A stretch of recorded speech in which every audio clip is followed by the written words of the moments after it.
پروین شاکر صاحبہ لکھتی ہیں کہ آنگنوں میں اترا ہے باموں در کا سناٹا، میرے دل پہ چھایا ہے میرے گھر کا سناٹا، رات کی خاموشی تو پھر بھی مہرباں نکلی، کتنا جان لیوا ہے دوپہر کا سناٹا، صبح میرے جوڑے کی ہر کلی سلامت تھی، گونجتا تھا خوشبو میں رات بھر کا سناٹا،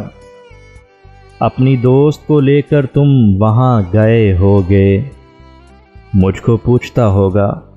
راہ گزر کا سناٹا، خط کو چوم کر اس نے آنکھ سے لگایا تھا، کل جواب تھا گویا لمحہ بھر کا سناٹا، تو نے اس کی آنکھوں کو غور سے پڑھا تھا قاصد، کچھ تو کہہ رہا ہوگا اس نظر کا سناٹا، میرے دل پہ چھایا ہے میرے گھر کا سناٹا۔